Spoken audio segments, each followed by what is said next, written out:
This is a Dreamcast disc and is for use only on a Dreamcast unit. Playing this disc on a hi-fi or other audio equipment can cause serious damage to its speakers. Dreamcast, up to 6 billion players.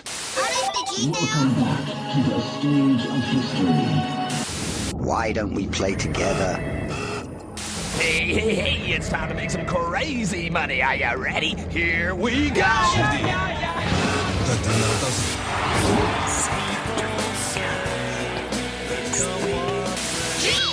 Please stop this disc now.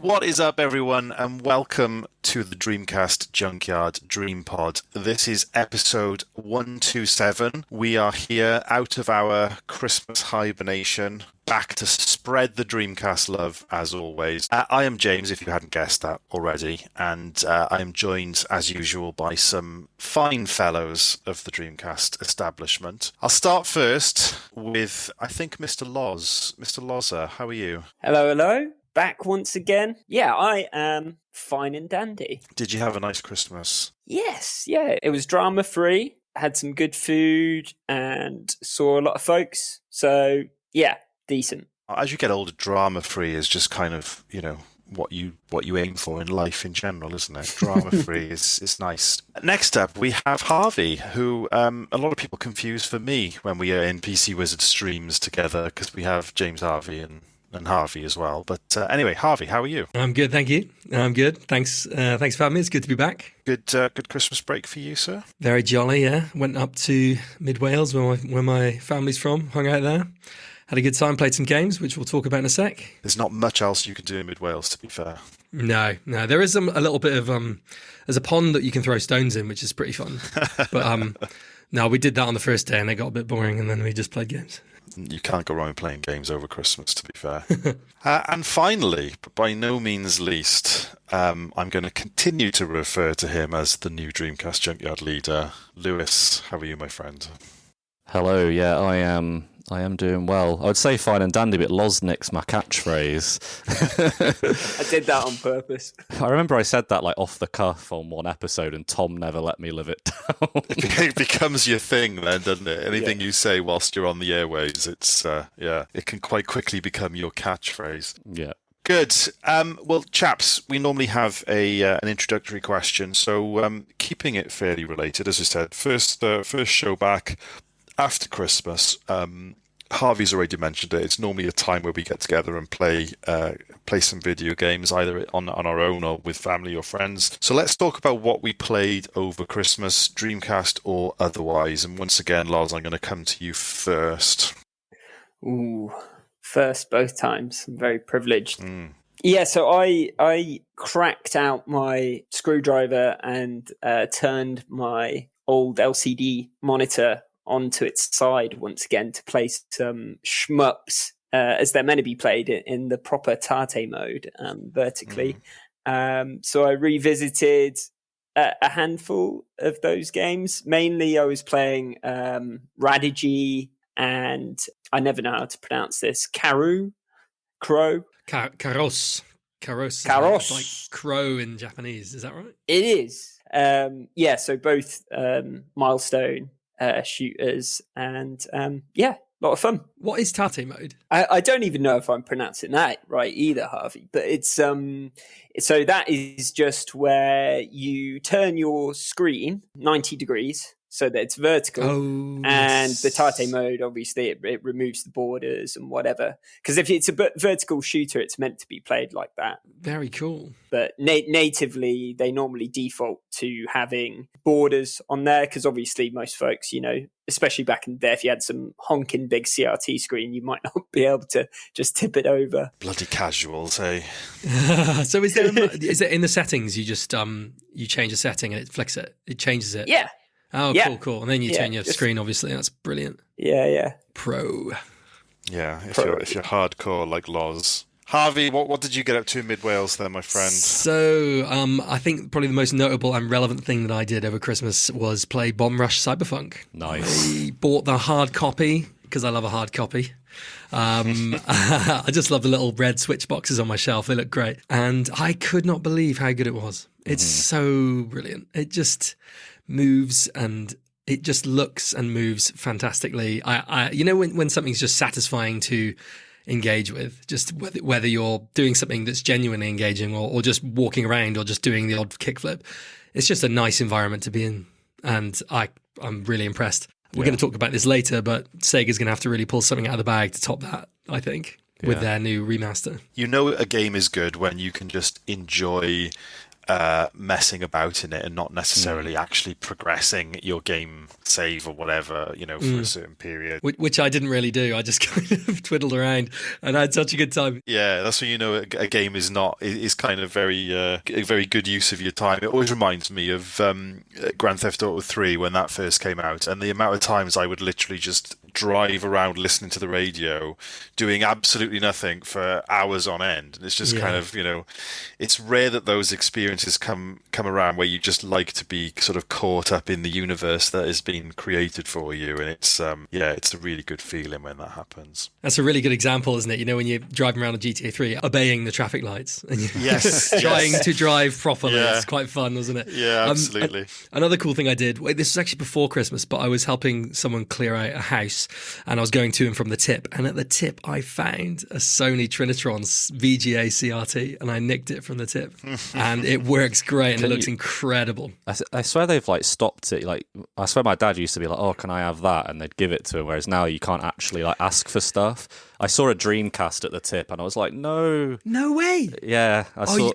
When did you see that? It was years ago. My dad was dropping some stuff off and I think it was a PlayStation 1 and a Dreamcast. And I was like, "Oh, there's a Dreamcast." But and my dad actually went up to the guy and was like, "Oh, can we get that?" And they're like, "Oh, no, sorry, it's not allowed." Ugh. They're just going to stick it on eBay, aren't they? Yeah. Well, it probably got crushed, unfortunately. I don't know what they do with it, stick it in a landfill or something. Do you know what? Because I went to and from the tip so many times, I consider myself an expert now. Okay. You just can't. You have to look both ways and cheekily jump in because really, I think it's like if you cut your finger, they're not insured, kind of thing. Or if you hurt yourself. I get that. So I actually I was looking both ways with this CRT under my arm and running to my car. it was quite exciting, and I managed to get out with it. And it works like a dream, presumably. It works great, man. That's good. There's a few chips in the glass, but it's been so much fun playing the light gun shooters, and Power Stone looks so good on it. Power Stone 1 specifically really has blown my mind, the way this game looks on it. It was that moment when I booted up Power Stone, I was like, this is what everyone's been talking about. Because, when I saw CRTs, I was like a little nipper, so I can't really remember what they look like. I'd just like to say that, at the Dreamcast Junkyard, we don't endorse jumping into skips to find your wares. You mean at a junkyard? Maybe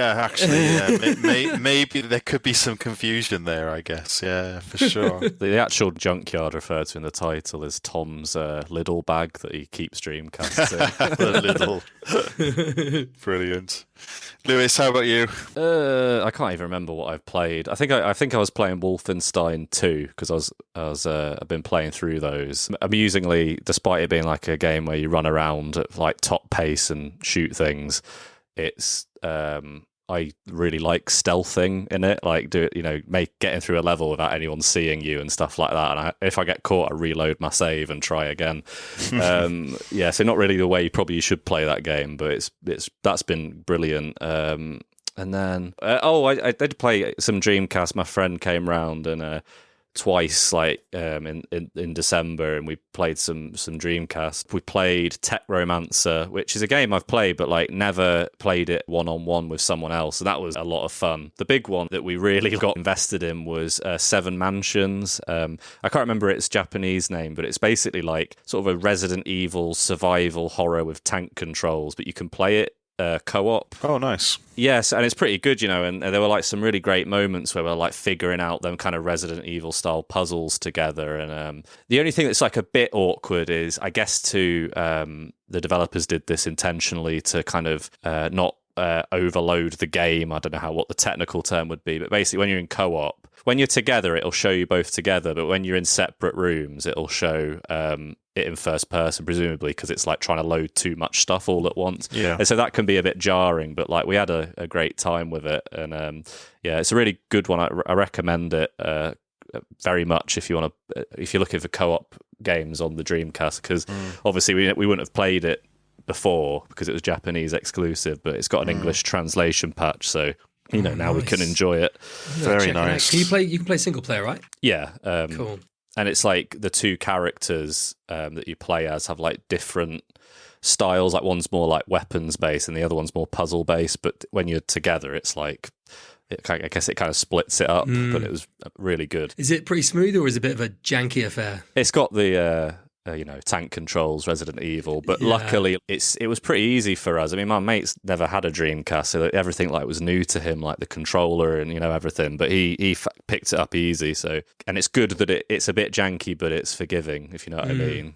Do you know, it's great to hear about all these Japanese games, though. I mean, I didn't import many games when I was younger, and Dreamcast was contemporary, and so the whole sort of Japanese import scene wasn't really my bag until actually quite recently, and it was Mr. Scullion's Dreamcast book that just having everything in one place as I'm flicking through it in the evening, and I'll just find something that I think looks intriguing and then look on eBay, and normally they're, depending on the game obviously, but normally the Japanese games you can pick up pretty cheap for the less common ones. And so I've been doing the same thing, just kind of making a note of certain games that I want to try that are kind of off the radar a little bit. And on that note, one of my games I've been playing over Christmas, I had this for my birthday, which was towards the end of November, Dreamcast-wise, was Rune Jade. I just bought that as well. I just picked that up. Yeah, there are rumblings that it's going to be back online soon. That's exactly why I grabbed it. Yeah, and I've always been quite intrigued by it, and I remember watching a PC Wizard stream a while ago when he was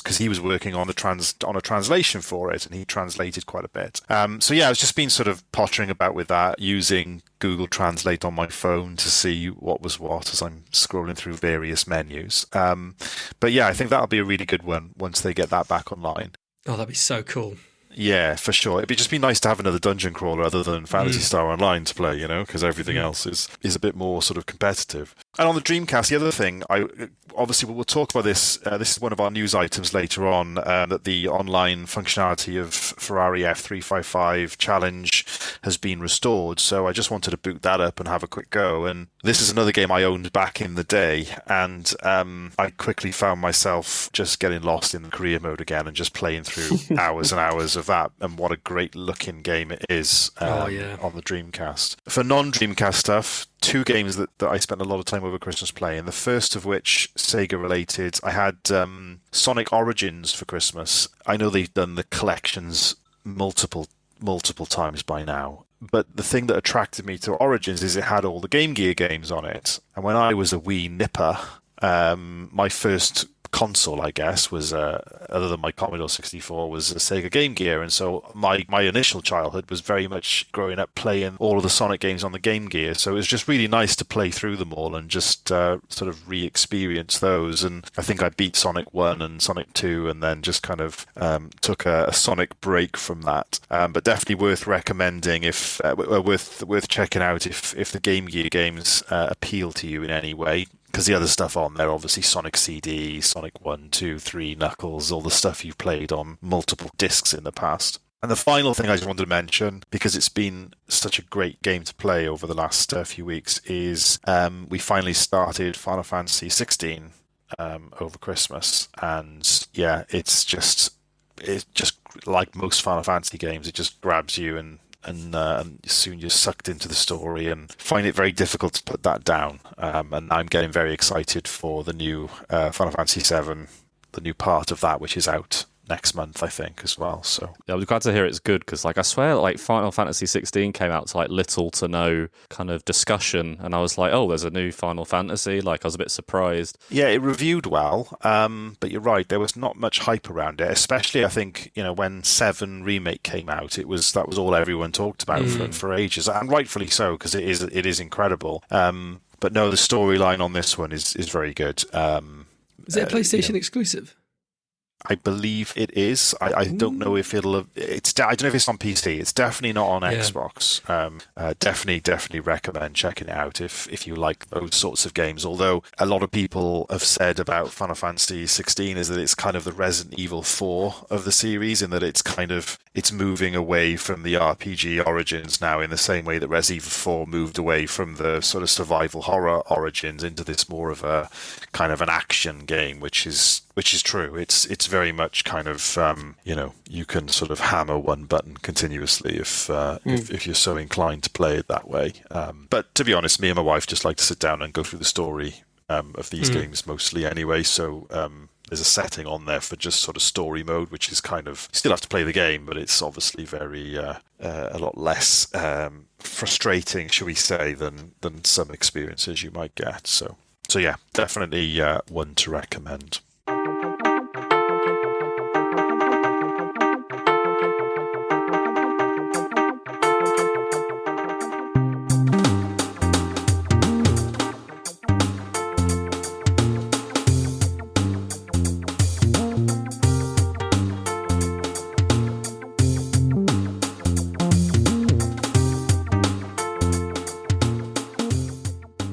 Moving on then, so we've got a jam-packed news episode today for you listeners. We've got a few different things to talk about. We've got some new Sega releases. We've got some hardware for the Dreamcast, which is going to become available. We've got some uncovered prototypes and mods that have been released. And then we'll talk about some new games and some online features to be restored as well, and some other bits and pieces for you lucky folks. So lots to get through. We'll start off by kind of going over some news that has been out for a little while now, and it's given us all a chance to digest it, which was the announcement that Sega are revisiting some of their older IPs, including some that have been left dormant for quite some time now. Those which have been sort of announced so far are Jet Set Radio, Shinobi, Golden Axe, Streets of Rage, Crazy Taxi, and they also tease us by saying and more, so we shall see. Guys, what did you think when you first heard the announcement, and how has your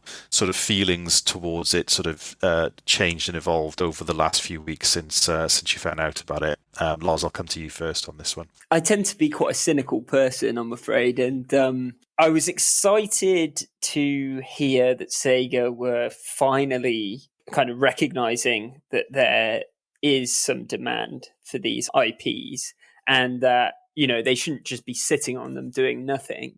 But at the same time, I kind of have that nagging doubt in the back of my mind that if they bring new titles to these series and to these IPs, and if they're shit, then it could kind of taint things a little bit. It's that kind of dilemma. It's similar with like bands when, you know, you've got amazing memories of a fantastic band that had a handful of decent albums and, you know, were touring when they were in their 20s and were at their prime.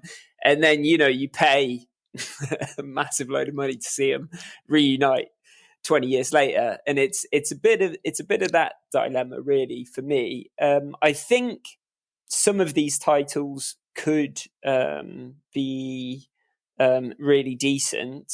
I mean, Bomb Rush Cyberpunk has shown exactly what Jet Set Radio could have been. And I think that's my worry with that one, is that I don't really see how they can top Bomb Rush Cyberpunk unless they take it in some other completely different direction.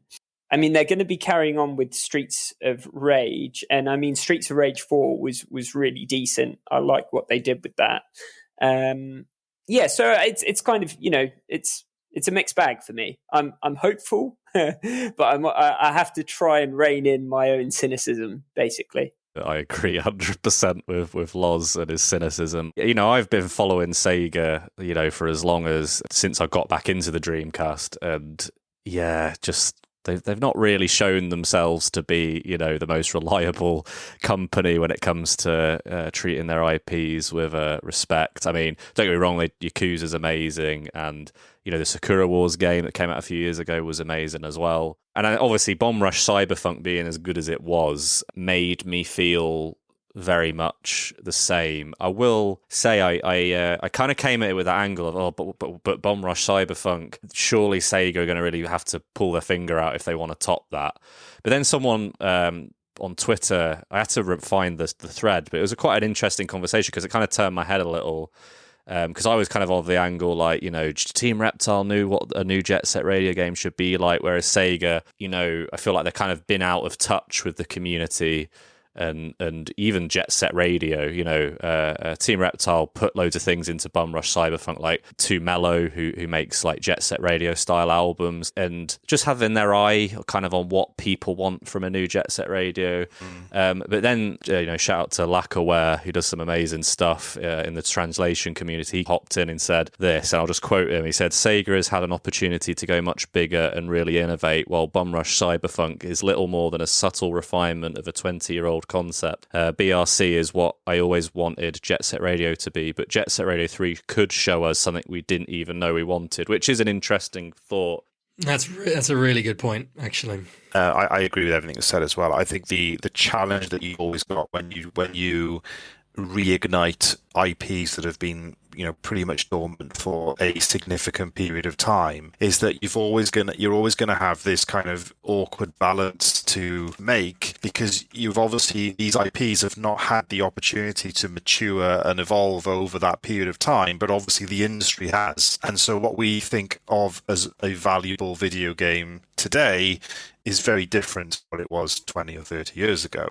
And so, you know, it's always going to be difficult to bring a game out that instantly pulls on those kind of, oh yeah, this is Crazy Taxi, or oh yeah, this is Golden Axe. It looks like Golden Axe, it feels like Golden Axe, but the problem is you don't want it to look and feel too much like Golden Axe, because the chances are, for most people anyway, that's not the sort of experience that you might want to have in 2024 or 2025 or whenever these games come out. So I think it's going to be interesting. I think there's going to be a lot of whatever they do, I think people are going to be unhappy. I think if they try and make these innovative new versions of these games, I think people are going to say they're not close enough to the originals. And if they make games that are too close to the originals, people are going to say they didn't innovate enough. That's what happened with Shenmue 3, isn't it? Yeah, absolutely, exactly. My first thought when I saw it was, "Oh my god, I hope they don't fuck this up."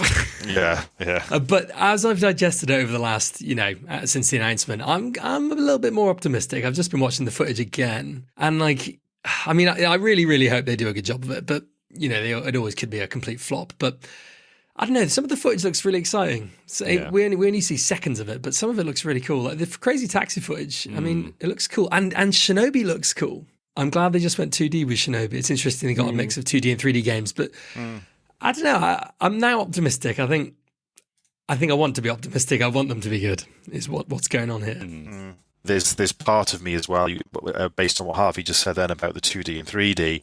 I know a lot of people, for example, will be disappointed that Streets of Rage is not another 2D game, because obviously you had the Streets of Rage 4 came out a few years ago and that was very well received. But for me, seeing Streets of Rage evolve into a 3D game was something that I always wanted to see as a Dreamcast owner, and to me that's exciting to me, even if it is a bit janky and it's not as smooth as what it might have been if it was 2D, and the same for Golden Axe as well. So again, everyone's going to have a different interpretation of these things, and I think Crazy Taxi is a really interesting one for me because unless they make this some free-to-play open world thing, which might be completely fine, I just don't see how you're going to make a game for 70 quid that, unless you radically change the gameplay of Crazy Taxi. Because let's be honest, whilst that might have worked back in 2000, primarily because it was like having the arcade game in your home, after 15 minutes, you've pretty much seen everything that game can offer, and so that's just not going to cut it as a full price AAA release. So it's, again, the minute you start putting free to play labels on, people will immediately think the worst, even though there are plenty of examples of free to play games that work really well with that sort of business model around them. I don't know if Sega actually outright said this, but people quickly kind of got the impression from particularly the Crazy Taxi footage. It has the view of the taxi, zooming around, and then it cuts to a police car chasing it, but it's not like, some computer control thing. It looks as if someone can play as the police car, which does imply that it is a multiplayer game, and maybe completely, or there's a mode that multiplayer. And I can't remember how this got kind of started, but I'm pretty sure people started talking about Jet Set Radio also being multiplayer, and that's the one where actually there's like part of me that's like, that could be really cool, but I'd want it to be maybe you can play it single player, but then maybe your friends can jump in or something for like, I don't know, score attack or something. So, you know, it could go either way. I was a little bit kind of, I don't know if it was just lost in translation, but there was that whole article, you know, they were talking about they want to have this like Battle Pass Fortnite thing, and it's like all these buzzy words. No. And it's like, you know, just as long as Sega know who their audience is, I think they'll be fine. I'm just watching the footage over and over. I'm just kind of like watching the Crazy Taxi, you know, the 3 seconds of Crazy Taxi over and over. And it really does look like there's multiple players all playing together. So it's probably going to be an online racing element to it, which might be quite interesting. It might be one of those kind of, you know, racing destruction, see how much you can smash as you're racing around and smash into each other type of little bit burnout-y. It might work. It could work. I mean, I'm just trying to be optimistic. Yeah, I think we have to be. And ultimately, as we've covered, I think, you know, it's going to be very difficult for them to hit the sweet spot once for one of these, let alone do it a dozen times or half a dozen times with all these different IPs that they're bringing back. I think we've got to be happy that they are bringing these well-loved IPs back into the modern era. You know, there's plenty of Nintendo IPs, for example, F-Zero, that you know, seem to have just been completely neglected and may never come back. So I think we've just got to wait and see, right? I think you know, Lewis, you made a great point there that as long as Sega know who they're marketing these games towards, and if they do implement microtransactions and whatever it might be, then let's just hope they do it in a way that you know, makes people feel like they want to invest in the game rather than they have to invest in the game to get any sort of value out of it. And we shall obviously see which avenue they end up going down. But yeah, let us know what you guys think at home. You know, there is an article on the blog. You can go and have a read and leave some comments on there, or drop us a note on Twitter, because we're interested to see what the community thinks about this. Because yeah, I think it's definitely splitting opinion here in the Junkyard.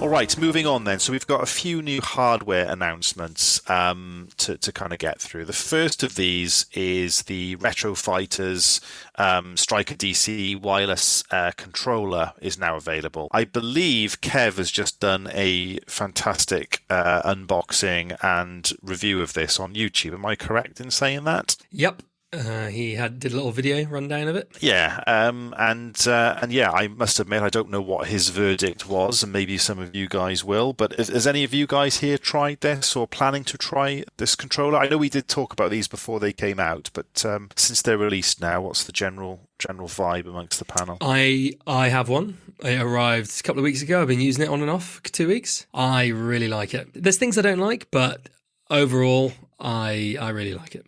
I actually swapped in my Brook Wingman to get it because the Brook Wingman was just driving me mad because it used to remember the controller I'd pair it with, and then I'd just, you know, turn on the Dreamcast, hit the pair button on the PS4 controller I had paired to it, and I'd sit down and start playing, but it just stopped remembering and it was driving me mad.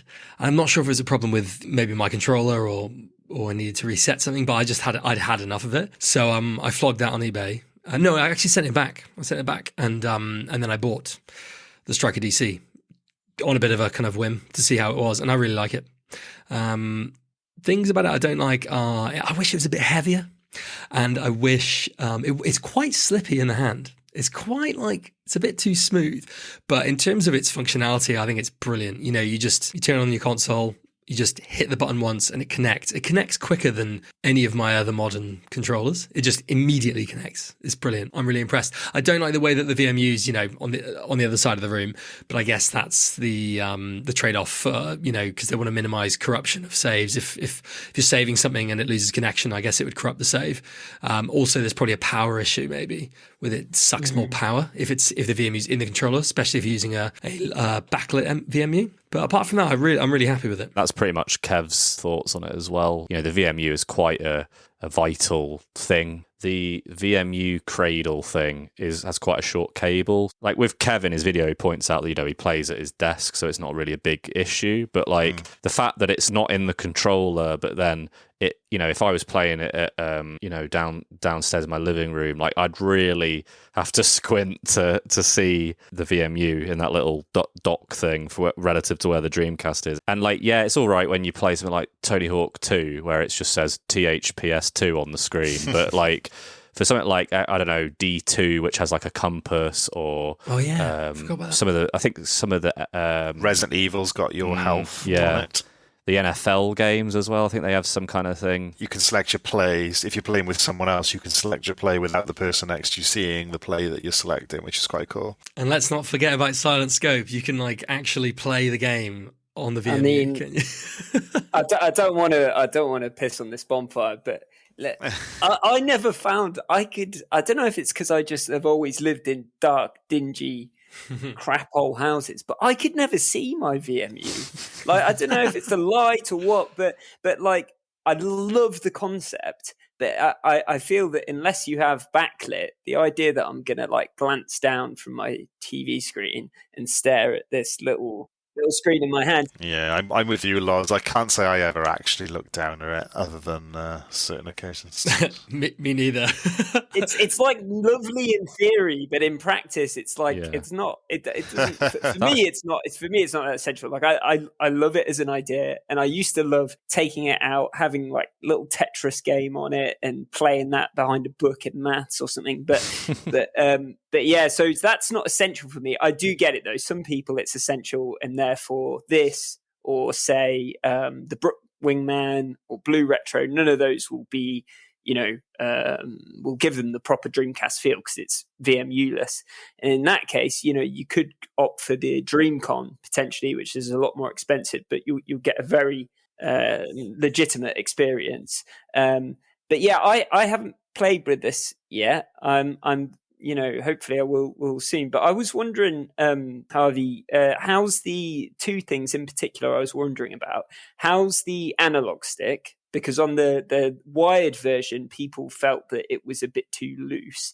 And then how are the triggers? Yeah, if you're asking about like the durability of them, I haven't noticed any kind of, there's no signs of them breaking yet. Yeah, the triggers are redesigned, yeah. Apparently the other ones just were made of, you know, I don't know what's something this Pink Panther wafers. That's an English thing for you. Yeah, but no, the triggers feel good. I wish they had a bit more resistance. I'm used to the PS5 when it's got these amazing like resistive triggers. They're fantastic. But to be honest, like I thought that when I picked it up, I thought the triggers are a little bit loose, and like, not loose as in rattling around, but they could do the springs could be a bit more tight. And the joystick, it's true, it's like quite easy to move around. But honestly, like I'm so happy with the fact that you fire it up and you hit the start and it connects, and it's just a seamless experience that to be honest with you, I've forgotten all about that, and I'm used to it already.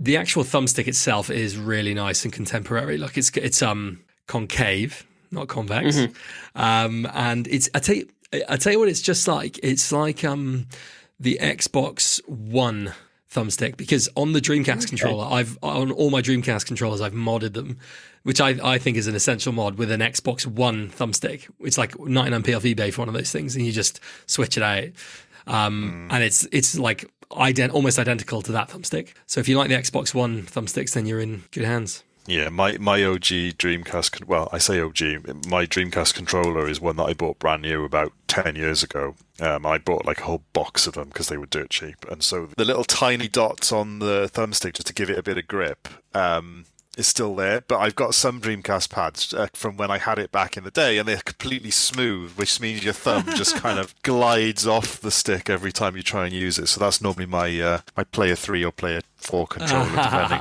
on if I like the person or not. Oh man, if you like using a screwdriver, you should switch it out, because it takes 10 minutes and it's brilliant. Mate, you know me, I'm a stickler for keeping things original. That's why I don't dabble in these wireless controllers and all this modern nonsense. We had some comments, just to add to this, some comments on Kev's video. This person, the new Terrific 20, says he found that some games were like really great with it, like Fighters, Toy Commander, Rayman 2 worked like a charm, Virtua Tennis was great. But then he says driving games are mixed for me. Crazy Taxi didn't work. I presume he means just like in the fact of like what he's used to playing with, rather than like the controller just didn't work. And he also says, I don't recommend playing Sonic Adventure. I don't know if it was my thumb or if the analog stick was acting up. Whenever I try to move forward, my character veers slightly to the left. Oh, we could have like a dud unit maybe. Yeah. That's interesting. And just to add with the triggers, everyone who's asked how are the triggers, because obviously they were breaking, I just keep saying, well, I've not had any issues yet. You'll have to like wait and see what people start saying, because yeah. I think like I guess the bottom line is, this is what I thought when I bought it. I was like, I quite like even just knowing the VMU's there, just to, even though I never really look at it, it's like nice, and especially if I've ordered the VM2, like. It'd be silly to like buy this madly expensive VMU and have it on the other side of the room where I can't even look at it. But I just thought to myself, I'm just going to use the original controller if I really want to have like a VMU to look at. So I guess I'll switch. I've got like, a crazy long extension cable. My telly's really far away as well. It's really far. So I'm really interested in having a wireless controller. So yeah, I guess for people like me who are really far from their telly, it's pretty decent. Good stuff. On the subject of controllers then, so another new way to play your games on your Dreamcast is via the Dreamcast-compatible arcade fight stick, which has been added to Indiegogo. Lewis, you wrote an article about this on the blog. If you wanna take us through, is it the Octopus fight stick? Yeah, by TR Fight Stick. I've never really dabbled with their stuff, but I know from just hearing things that they make super high quality arcade equipment. Like they have a website where you can buy stuff to make your own arcade stick and stuff, and it's all like precision. For the real die-hard fighting gamers, their stuff's the bee's knees. But they're bringing out this pretty sleek tournament-level controller for the Dreamcast, which has been extended in a collaboration with Brook to be like everything else imaginable, but it is like natively designed for the Dreamcast. So it's not just like the Dreamcast is an afterthought. It is made for the Dreamcast first and then everything else second. And it has like, obviously it'll have like the amazing parts they're known for, but then it also has a built-in VMU. No, but it's so cool. I love that. Yeah, and you like switch between them with a button on the stick. And there's all kinds of like little things like you can change the artwork on it, which is pretty wicked. And yeah, what I found was quite amusing is there's all these cool things about it. It's all proper arcade fighting fan lingo. Yeah, that world is crazy deep. It's like, I don't know anything about it, but people are so mad for it. But I feel like with this stick, you could become like an ace. Well, I suppose you'd have to be good at the game, but it is quite pricey, which obviously is the bit that kind of comes with the creator. So I'm just seeing how much it is on. So currently on there, they have a flash sale, which is $219 US. That doesn't seem that bad. I've paid more than that for an arcade stick before, or about that. I paid, I think, I'm sure it was about £180 for the when the Xbox One first came out. They had a Killer Instinct. I don't know who made that, but I'm sure I paid about £160, £180 for that. So I think that's within sort of what you'd expect. Yeah. But I guess that's not the normal price, Lewis, if that's the sale price. Yeah, it's like a currently cut price. So I think it's like 240 something usually. 245. Considering like I think originally it was just Dreamcast, but considering they've added all this extra console compatibility and obviously it's a trusted company as far as the quality. I think that maybe it's a fairly good price if you're really into that kind of thing. Yeah, it's pretty substantial and impressive what they've done. So it's not. I don't think it's obviously not easy designing something like this. It's pretty serious, isn't it? Yeah, I think also the price reflects the well, I don't know how much thought they gave to this, but you'd think that it reflects the kind of market segment that they're going after. Yeah, I mean, your average person is probably not going to be playing with an arcade stick. A handful of people, well, quite a lot of people might have the official Dreamcast arcade stick, but it may well just sit, dusty in a box. Whereas this, I imagine, is primarily targeted at the hardcore fighting fans. And potentially it could cross over into like shmups and the like, but primarily for the fighting fans. And so if you consider that, if you're that much into your fighting games and, you need to kind of have every little marginal gain that you can get hold of, and if you're going to be spending a lot of hours with this stick, then I can see how it could be considered reasonable value. I mean, folks, if you wanted to buy the official stick and then mod it up to so that it was on a level with what this stick is purporting it will be, then you're going to be looking at some serious cash anyway. So yeah, I'll be interested to see what the reviews are like once it's out. I mean, I'm not a fighting game aficionado. I don't know if we have anyone on the staff who is, but we should probably try and get somebody in who's more familiar with that realm to review the thing, perhaps. Yeah.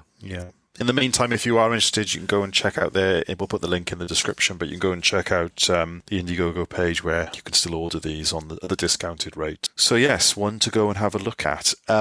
God, my tenuous links between topics are great this evening. Talking of crazy expensive hardware for the Dreamcast, the last thing I want to talk about with regards to hardware is an interesting little device by I presume they're a company called Multi Game System, which may just be an individual making these things. But either way, you can find them on Facebook if you search for Multi Game System, which sounds like some 101 Chinese Mega Drive cartridge or something that you would get. But given Sega's lack of Dreamcast Mini console that they've yet to release, Multi Game System have created their own Dreamcast Mini, and they are offering the opportunity to either buy this in kit form, where you need to solder and paint it yourself, or they are offering a complete system fully built. And I must say, from the photograph that they have provided, it looks fantastic. I don't know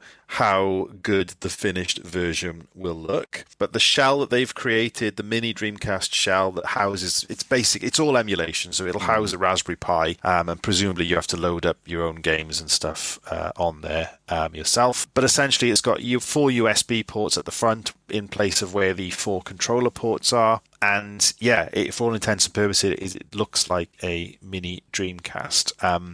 As I said, I want to see a proper photo when it's all assembled and everything. But the kit form photos, I think, look really good. I think this photo looks so good. I can't work out if it's like photoshopped. It looks so much like a real Dreamcast. It looks amazing, doesn't it? I'm sure the bottom one is photoshopped. I'm sure that is a Photoshop. Yeah, it is. Yeah. You can see around where his hand is. Well, there are some videos also on that Facebook page where he shows it, and it does look pretty convincing in that. There's no way mine, if I did buy it, would turn out like that. Especially if I have to paint it myself, yeah. Yeah. So on that note then, the prices that I've seen on here, I think it's $100 if you want to buy it in kit form, or you can buy the complete version for, hold your breath, $400. Yeah, doggy. Yeah. That's a lot of money. Almost buy you, a PS5 or an Xbox. I appreciate it's probably half of the reason it's $400 is because obviously this is like a hobbyist thing, but someone pointed out that you could get a Steam Deck for cheaper than that. And people always do this, don't they? It's like, well, you could just have a naked Raspberry Pi sat underneath your telly if you wanted to. But, Yeah, that's true. Yeah, I feel like this is the novelty of it is why people would get this. 100%, yeah. You'd be gutted if Sega made their own. Yeah, like a week later. And you just spent $400 $100 on it. Yeah, this is very much targeted at those people who've got like a Genesis Mini, a PlayStation Mini, and NES Mini and so forth underneath their TV or desk already, isn't it? Yeah, I love a good tinker. I love I'm not going to get this kind of thing because emulation isn't something I do or really care about. Well, I do care about it, but I don't do it much. I like playing on the console, but I am interested in the design of the thing. It's really cool, like how they've used, is it the USB Type B Yes. plugs. Is that what they're called? Yeah. So what are you expecting to plug into that? Is it like or are they just there for aesthetics and you use Bluetooth? I'm guessing there's a converter you can get for it, is there? Yeah. I think I looked at that. Is it the controllers, you mean, are you referring to? Yeah, the controller ports. Like, can you plug a real Dreamcast controller into this thing? Yeah, I feel like I watched one of the clips, and I feel like he was using like an adapter of some kind. I'm just having a look now. It's amazing. They got the fan. They got it, and the inside of it really looks like the inside of, like, they've got the air vents in the right places. There's a lot of thought has gone into it. It's quite cool. The shell that you can see, the mini shell with the picture he's got of it kind of in bits, looks very, very well thought out. And so, it's. I'm tempted to buy the kit just to make up the shell, just as something to put on my desk, rather than anything else. Do you know what I was thinking, James? Is you could buy the kit and you could put your DreamPod. I was to DreamPod, I was have just a little saying baby. the same thing. Yes. That's such a sick idea. Sick. He's missed a trick there, not putting a DreamPod in this as well. Yeah. No, yeah, you're absolutely right. That would look really cool as a. I'd love that as a little thing. Yeah, definitely. So yes, it's nice to see this sort of stuff always. Obviously, we always underestimate how passionate the Dreamcast community is. But something like this, obviously, it's not for everybody, but it does look fantastic. And I think I just wanted to mention it just to give him props for the fantastic job he's done to build something that is, arguably better quality than half the other mini devices that are out there. And funny enough, I've had my PS1 Classic out recently because I've been kind of formatting that and putting a whole host of Saturn games, ironically, on it and things like that. And that one, I'm actually amazed at how good the build quality is of that. They're just cool little things to have. I think that's one thing that does appeal to me about it. It's just nice to have these little versions of their big brothers just hanging around on the desks or whatever. Absolutely. Easier way to play the games in HD as well if you've not got all the kit for like upscaling and stuff. Yeah, we're lucky with the Dreamcast really, and that there is a relatively straightforward solution even at the cheapest end to do that. But then you're kind of restricted obviously to games that were VGA compatible. But yes, you're absolutely right, Lewis, for sure. It's just convenient. Any closing thoughts on this before we move on, chaps? Yeah, is anyone interested in getting it? We'll chip in. Yeah. Only to find out it was AI generated all along. Yeah. I probably won't unless, as I said, there's an option to buy the shell. I mean, if he does start selling the shells for like, 30 quid or something, then I'd be very tempted. I'd probably do that for 30 quid just to have a little dream pie, baby dream pie. Probably do that. Yeah. But apart from that, no, I don't think so. I've got enough retro consoles as it is. Yes. Do you wonder if it's like who's it aimed at? Because like I just play my actual Dreamcast. Yeah. Maybe it's people who like the idea of a Dreamcast but can't be bothered.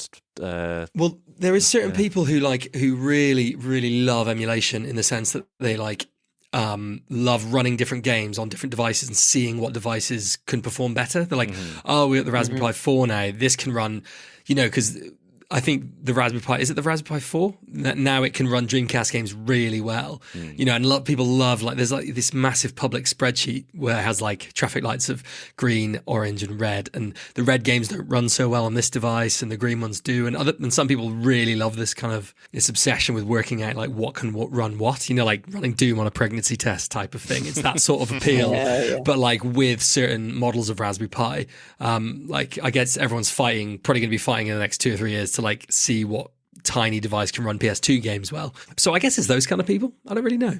Them people over there, yeah. Them people, yeah.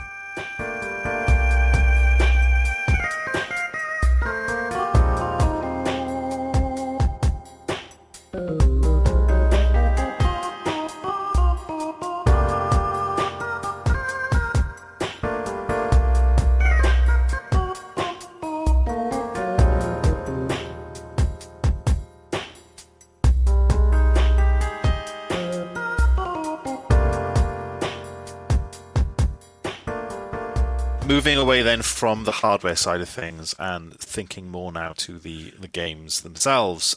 So a few prototypes and different mods are in the works that we've heard of in recent weeks. First of which is an interesting tweet that was that came out. When was this? This was back in end of November, where PC Wizards reported that a build of Woody Woodpecker Racing for the Dreamcast was finally available for people to download and check out themselves. I haven't tried it myself yet, but apparently it is pretty unstable. It seems to be a very early build, doesn't have any music and things like that. But as we always say on this podcast, it's always great to see and experience these things, these unfinished games that we may have read about or talked about back in the day. Anyone on the panel here today tried this yet or intend to try this at any point?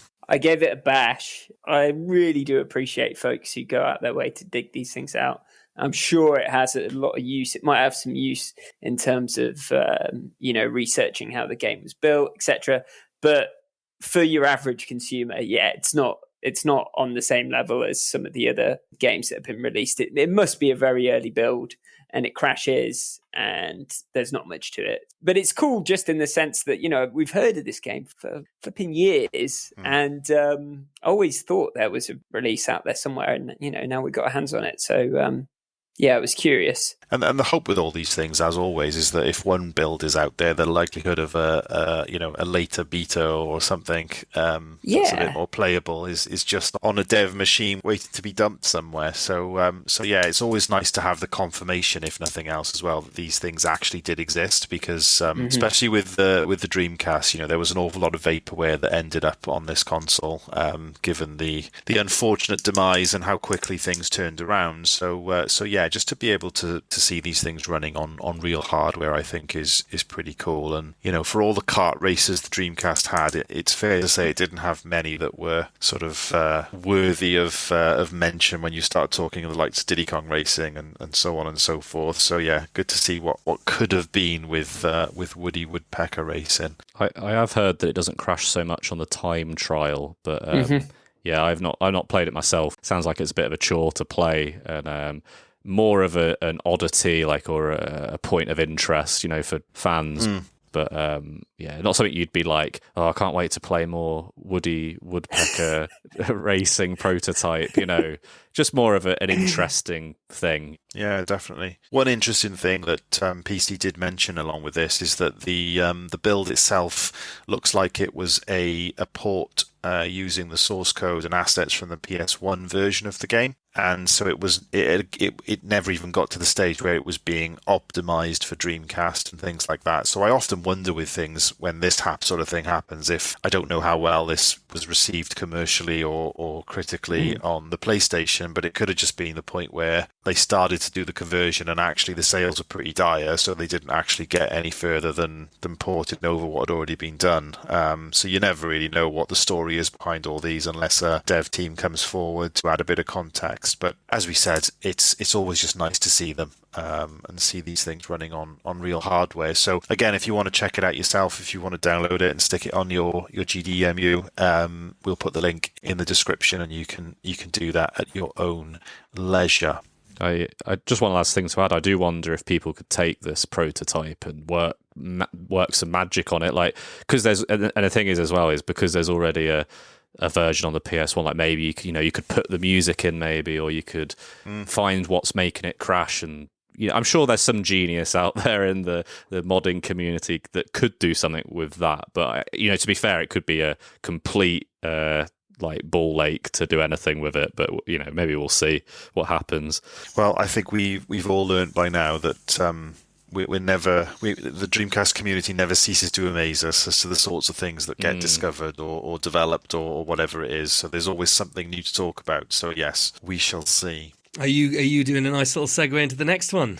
I'm trying, mate. I'm trying. Speaking of Woody Woodpecker. Speaking of Woody Woodpecker. See the Woody Woodpecker laugh. In episode 364 of Woody Woodpecker, he comes across a metal gate. Lewis, you wrote an article on the blog about Metal Gear Solid 2 that would have been ported over to the Dreamcast. So why don't you tell us about that? Yeah, so it's this is by there's a guy whose username is Frogball. Yeah, he has quite a nice bullfrog avatar.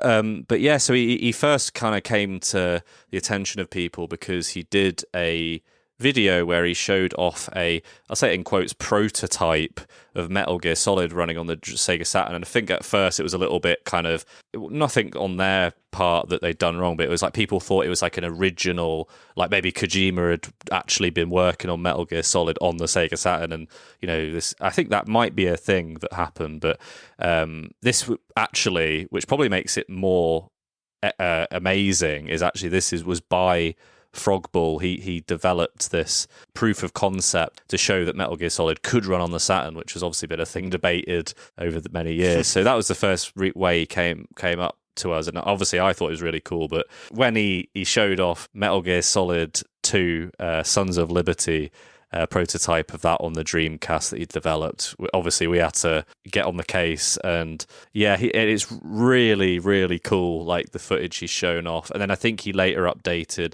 at least with the Saturn stuff, he's shown it running on real hardware. But this one's quite funny because there's a little sort of Easter egg he put in at the end where you meet Yukawa. So it's got that kind of little sort of Dreamcast additional flair to it. I don't think you can get this right now. I mean, to be fair, like I say, it's a proof of concept. I think he's literally done like a little area that you run around in rather than like, I don't know how far he's actually got now, but so I don't think he's put it out for people to actually play because I don't know, I feel like he'd get hit with some cease and desist maybe or something. So yeah, he's playing it safe for now at least. But yeah, he seems like a really talented developer. I hope he does like other proof of concepts of like other games. Go look him up on YouTube. Like the footage is really quite incredible. It's so impressive, isn't it? I was listening to Sega Saturn Shiro when they were talking about this. That community is really clued up with their developing and coding and stuff, and nobody believed it. Everyone thought it was fake, and on the podcast, really? Everyone thought it was bollocks. And in later episodes, they've kind of deduced that it's real. But that goes to show how hard this must have been. Yeah, a load of developers really did think it was a load of guff. But this is so interesting. It's so compelling. I would love to just watch it run. It sounds kind of silly, but I'd love to have a go on this. And earlier I was like saying about, there's these strange people who like to see what games can run on what. I've just discovered that I am one of those people actually. But I would love to play this. It's so super cool. Yeah, he did Final Fantasy on Saturn as well, I think, didn't he? Oh yeah, he did, didn't he? Yeah, I just wanted to just briefly give props to Luke Benstead because this is actually, I believe this was actually developed using his Simulant engine. Yes. And or at least Simulant has some role to play within it. Oh, that's very cool. I mean, that's how you know it's not bullshit, right? Yeah, so I think as a demo of the capabilities of Simulant, which Luke's been telling us about for ages. I think it does a great job. I look forward to the Final Fantasy 16 port. Yeah. What did you play this Christmas? Talking about Final Fantasy 16 ports, Harvey. If we move on to the next one. Yes, very, very exciting stuff from Frogball there, and obviously we'll put a link to the article up there. But I wholeheartedly recommend subscribing to him on YouTube as well, just to check out some of the incredible things they've been pulling off. Next up then, just to keep things moving, is another English translation of a Dreamcast game from Mr. Derek Pascarella. Are you involved in this one, Lewis, or are you taking a back seat on Death Crimson 2? No, this is all him. I think he just likes to work on stuff. He's constantly updating how he's running into like certain difficulties and he'll overcome them. Like the dude is just like a trooper. I am actually currently working with Derek on the First Love Hina game translation, but that's like early days at the moment. Nice. I know you had Death Crimson, James. I did. I was about to say Death Crimson 2 was the first Dreamcast game I ever imported, which is a very interesting choice of imports. But obviously, as a day one adopter of the Dreamcast light gun with House of the Dead 2, so I was obsessed with House of the Dead 2 in the arcades with my best friend, and both him and I bought light guns and House of the Dead 2 for our Dreamcast the day it came out, so we could play it co-op. And obviously, once the excitement of House of the Dead 2 wore off, you're kind of left with a light gun and nothing else to shoot. And so I was in CEX, of all places, I believe it was, at one point, and I saw a copy of Death Crimson 2 in there. They did Japanese games? They did, or at least this one did, that I used to use. And it was called the Computer Exchange back then as well. It wasn't called CEX at that point. It's actually pronounced sex. Is it really? Apparently the corporate people said apparently it's sex. Sex. But it was, and the only reason I kind of went for the import was because, and I don't know if anyone remembers this, one of the Dreamcast magazines, not the official one, but one of the other Dreamcast magazines, it might be DC UK, I think it was them, they gave away a demo of, it wasn't Game Genie, obviously, but like that action replay type thing where you add the code to something, and they had a demo version of it that they gave away, which had like codes on it for about 5 games. But unbeknown to them, or maybe they did know, but unbeknown to them, you could actually use that demo as a region bypass, because you could just, it would basically load up, and then it would sort of allow you to put the codes in, then you load the game up, and if you just didn't put any codes in and put an import game in, it would load the import games. So yes, that was my gateway to my first ever imported Dreamcast game. So I will 100% be checking this one out once Derek has finished. And I know we say this every time, but it is the amount of effort and work that goes into all these previously unobtainable Japanese import games for us to try. It's just amazing, and it feels like having brand new games to play, because they were just games that weren't really, although we could play them, it were games that you weren't really able to understand fully back in the day. So yeah, really great to see another one that's coming up. I was thinking to myself the other day, it's so nice that Derek exists, because like he is such a machine, and he just, as you know, Lewis, you were saying, he just, well, you seem to know him. Does he sleep? Does this man ever go to sleep? Oh, man. And is Death Crimson 2, just to clarify, is that the one that has the light gun section sandwiched with the survival horror sections where you walk around? That sounds so interesting. I can't wait to play this. I think it's like a bit jank, but I mean, as Death Crimson is known for. Oh, I love the jank. Exactly. Yeah. It's not that amazing. I'm pretty sure there's like there's a separate light gun mode as well that you can just play from the beginning, if my memory serves me correctly. Cool. But yeah, it's an interesting game, put it that way. Talking of interesting, now, Joe. Moving on then, one quick mention to an interesting project that's going on, which is the Dead or Alive 2 remaster that's happening over on the Dreamcast Talk forums. So again, from what I can understand, there's a community project going on where people are basically upping the resolution of all the textures. I actually remember a project that was happening on this years ago on Resident Evil 4, where people were doing like a HD remaster pack, texture pack for it. So yeah, I don't think this is done for any other reason other than just the love of the game. But yeah, it's looking at some of the updated textures that the community is pulling together. It just looks absolutely fantastic. I was pretty compelled by this because it's not something I'd really thought about before. You know, we have indie games that come out, we have games that get put back online, all this interesting stuff. But I'd never really thought about games that have always been available that are now enhanced, and that was just something that, I don't know, tickled me a bit. And I love these shots they've got on the DC Talk forum post. You can see the kind of are they upscaled or are they totally redesigned? I think they've been replaced. Yeah, they've changed the textures. They're just changing the texture map, yeah. Yeah, okay, cool, yeah.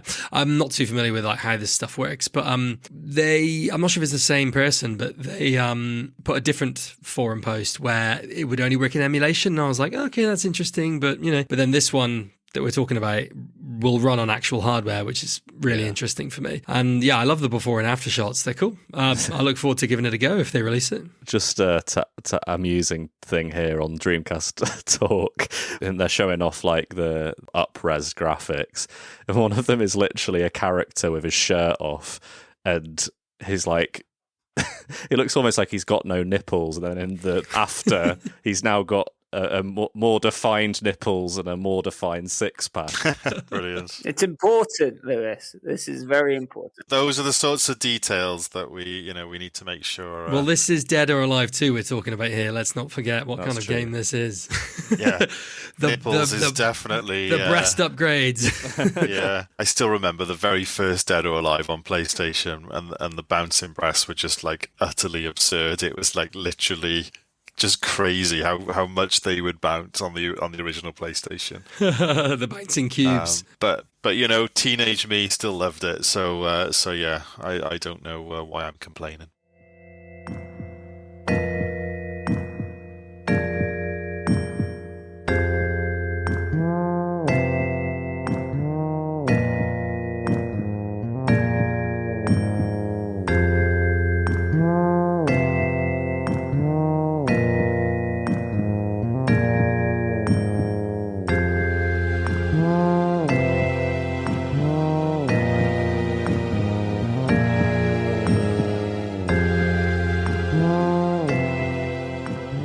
Moving on then, so a couple of online news. So Lozz, you can take us through these, being one of our online expertos. So far, as we mentioned at the beginning of the show, Ferrari F355 Challenge has had its online functionality restored.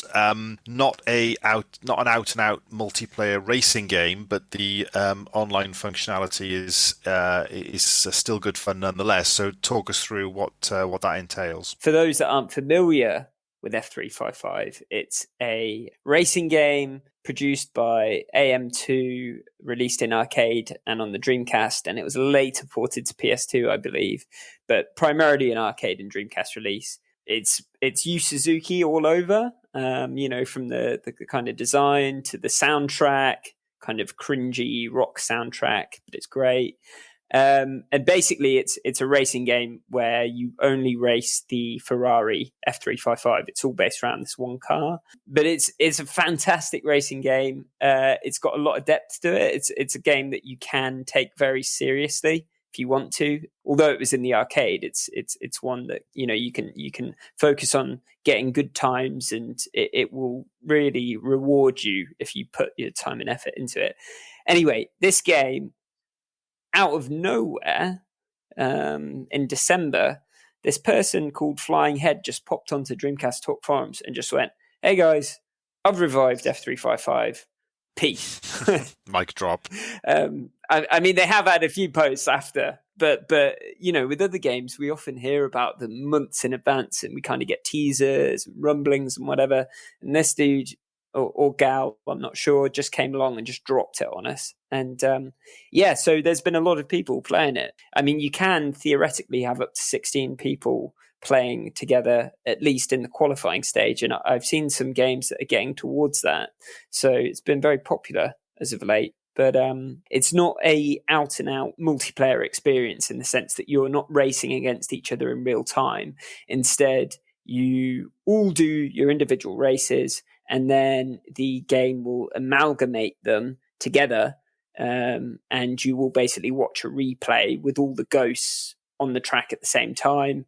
And then you can kind of, you just sit back and watch that, and you have the suspense of waiting to see what position you came in. Pretty cool. Obviously limitations of the system at the time, well, the online infrastructure, I should say, at the time. Yeah, we've seen from other racing games how difficult it is to get multiple people racing with any sort of seamless experience. I think just playing Monaco online and Daytona online will show you how tricky that was. So it was a bit of a compromise that they put together, but still good fun to play. And as Lozz mentioned, as with any new Dreamcast game that comes back online, there are always people who flock to it to enjoy it and play it. So we're expecting a few more releases on the online side of things this year as well.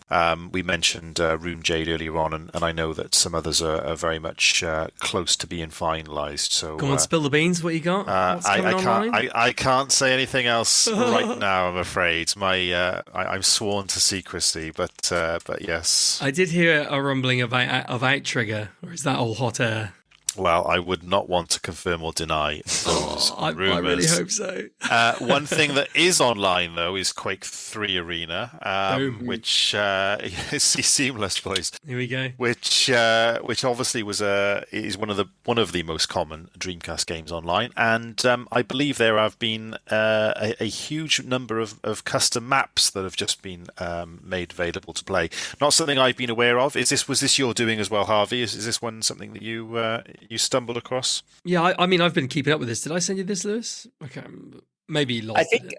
I think to be honest, I think I may have added it, but I think Harvey's probably better placed potentially to speak to it, because as much as I play online, I played very little Quake 3 because it's too late. It's just too late. It is too late. My tired old bones. But I love the Quake. I love it. Yeah, Harvey plays a lot more than me. I do love it. I've managed, because if anyone doesn't know, the guys, it's a multi-international team. There's a couple of Germans and about 5 Americans. They do Frag Night every Friday at on the UK clock. It's 1 a.m. So 1 a.m. on Saturday mornings. I've stayed up a few times to do it, but I also play Quake with my brother, Quake 3 with my brother. Like, he plays PC and I play DC. Every now and again we play a few rounds, and that's really, really fun. And it works so well cross-platform.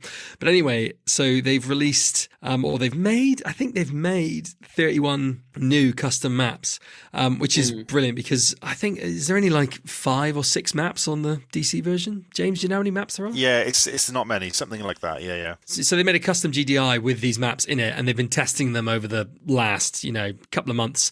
I've tried to get in on the tests, because actually, Lozz, the tests have been at a socially acceptable time. They've been doing the tests on a Saturday. I think they've done things like put custom imagery, and like they've made some funny jokey ones as well. And having a new bunch of maps is really going to refresh that game, and I think a lot of people might flock to it, which is great fun. Yeah. Just to add to that, so when we're saying they, I believe it's a couple of veteran Quake players. So Mechanic, I think, is the main force behind this, who's a kind of veteran Quake player, and then Holston, who is one of the administrators of the Sega Online Discord. Been on the show. Yes, of course, he has been on the show. Indeed, we'll put links to all that in the description. Yeah, those guys have done a fantastic job.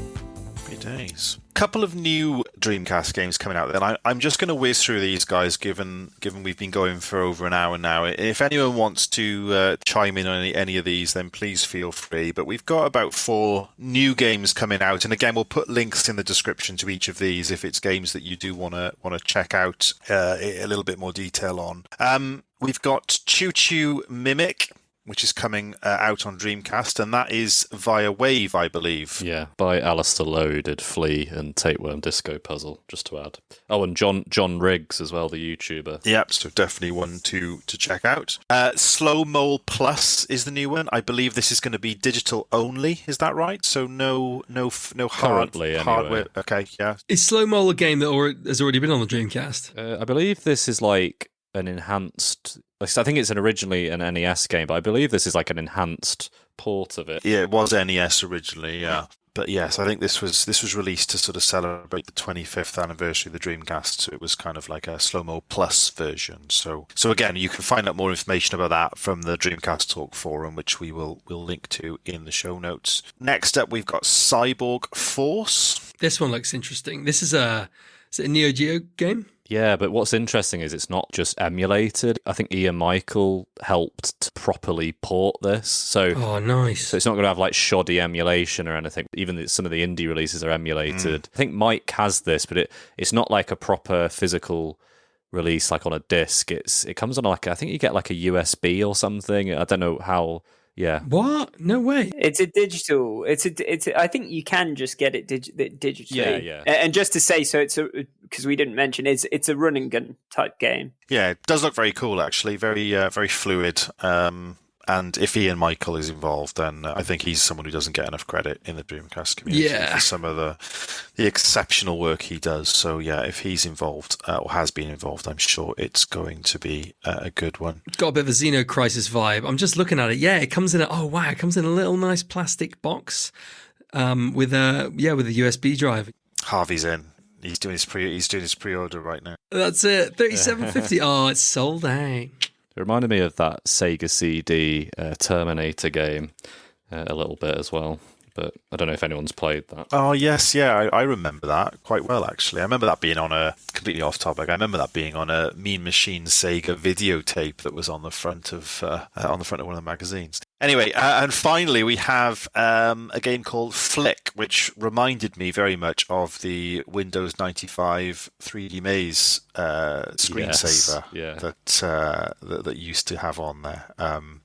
I don't know much about this one, what the background is behind this, but I believe you can download this one and just grab it and play it, as far as I'm aware. Sega Guru's the gameplay footage is pretty much all you need to sort of understand what's going on with it. Like, it's quite a simple puzzle game where you literally have to flick a light switch, if I recall. As always, though, we continue to see a steady stream of new games coming out on the console, which is always great. So we'll always keep you posted as to what's coming out and when.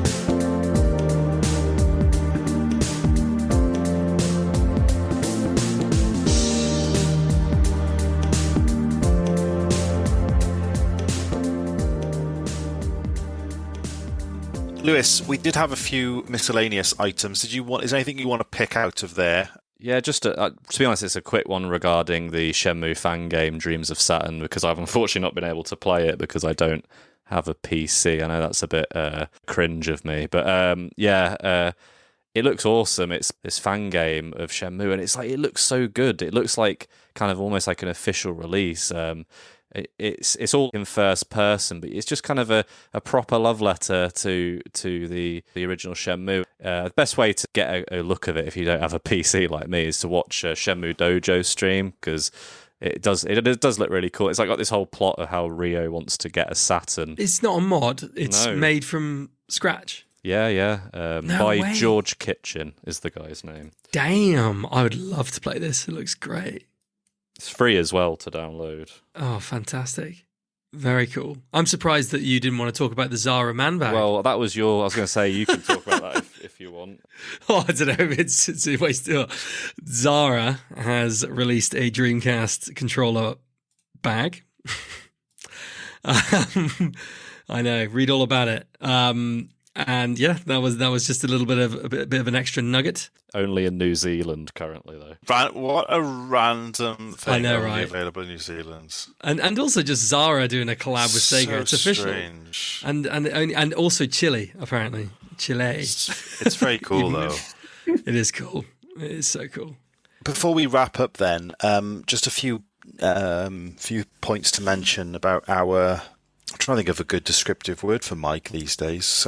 Oracle. Our Oracle has been hard at it again, producing another well thought out article. Maybe his book will never come out, but one thing that is available now for you all to go and read is the comprehensive and complete guide to all commercially released Dreamcast indie games. Mike put this up, I believe, this month, and he's just given a little blurb along with a couple screenshots and a box shot of every game that has been commercially released from an indie perspective, of course, on the Dreamcast. So it's a pretty lengthy article, so something you can go and have a read when you next get a couple of hours, or in between work breaks or something like that. But as usual with Mike, you can tell he's actually played everything that he writes about. It's not just regurgitating some text from the back of the box somewhere. So if indie games are your thing and you're thinking about picking a few up of those that have been produced commercially, definitely go and check out that article that Mike has written on the blog. And Mike is also following on hot from our top 200 Dreamcast games. Mike is also looking at the top 25 Dreamcast indie games. So he's been collecting votes from staff members and the community. By the time this episode goes out, all votes should be in.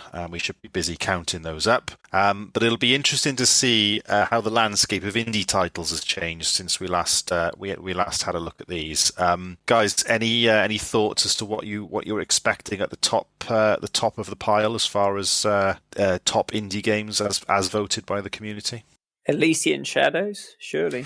It's at the top of a pile. I'll tell you. I won't tell you what pile it's at the top of, but yeah. I put Xenocider as mine, but actually I should have put I really liked Elanzar, but as the top, I think Xenocider might be at the top. I don't know. What do you think? I feel like a lot of the games that came out recently will possibly do better, because originally on our original one, I think it was in 2016 that Mike did back then, Pier Solar was first, but I actually, this was before the votes started coming in, I actually said to Mike, I reckon Pier Solar is going to drop, no offense to Watermelon, but it's a game that's like, it's a great game, but it's like it came out quite a while ago, whereas like a lot of newer, more exciting games are like at the forefront. My personal vote was for Driving Strikers, just because, having spoken to Luke about it numerous times, I know the amount of effort and that went into creating that game, and the new ground that it broke as far as creating a modern interface to online gaming on the Dreamcast that could be reused in the future. So that was my vote anyway. I have to just very quickly channel Daddy Dreamcast himself, because I know he would be with me 100% on this and say it's Wind and Water Puzzle Battles. That is a really good Dreamcast indie, to be fair. It is a good game. It's really nice. Yeah, I was saying before, I really liked Elanzar. It's so cool. Really interesting game. It's like Myst, isn't it? Yeah, it's got like a really creepy, strange vibe, but I really liked it. It had a strong atmosphere. And then there's a sequel called Philia, which I'm going to try soon. But honestly, I had no patience with it. I had to just watch it, like check out the walkthrough.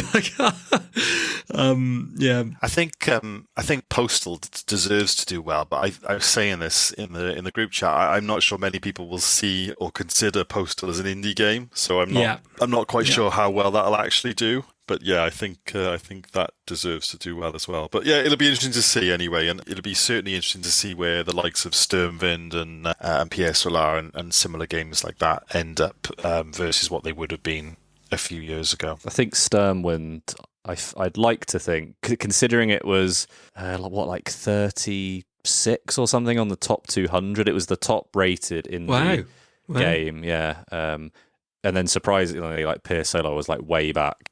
Like Sturmwind beat out like some Dreamcast classics, it is really like a force to be reckoned with still. Yeah. It's definitely a title that I think is synonymous with Dreamcast, when it kind of hit that sweet spot of when it came out, and a lot of people were kind of maybe getting back into the Dreamcast at that point because enough time had passed, if you know what I mean. So yeah, maybe that's why it stood the test of time. Right, that's been a bit of a mammoth episode, chaps. So I think we shall leave it there. As always, great to see so much going on in the Dreamcast scene. We say this all the time, but it's very rare that we're short of things to talk about, which is remarkable, really, for a console that is obviously entering its 26th year. And wasn't really around for that long in the first place. It's amazing that so much is happening still with this little grey box that we all love. So thank you, Lozz, Harvey, and Lewis for joining us once again. Let's talk about where we can find each of you. So Harvey, coming to you first. Where can our listeners find yourself online? Just run over to YouTube or Spotify and type in Pizza Hotline. And you can check out my music, which you will hear at the end of this this show as well. Good stuff, Lozza. You can find my writing on the dreamcastjunkyard.co.uk. And I don't know, why don't you come surprise me? Find me at the Birmingham Bouldering Centre on Saturday. There you go. How about that? Saturday, I should give Any a proper Saturday. date, shouldn't I? No, any Saturday. Actually, any Saturday. You've just got to go there every single Saturday now for the rest of the time. Lewis. Yeah, you can find me at LewisJFC on Twitter or X. And yeah, same with Lozz. Just find my writing up on the blog. Yeah, that's it. And you can find me on at Agile Harvey on most social media things. As I always say, I'm most active on Twitter, where I complain about everything that I possibly can. Of course, go and visit our blog, as Lozz has already said, the dreamcastjunkyard.co.uk, and we are the DC Junkyard on Twitter as well. So drop us a follow on there if you could. That's everything for us this week, or this show, and yeah, we shall see you all next time for the DreamPod episode 128. Until then, keep on dreaming.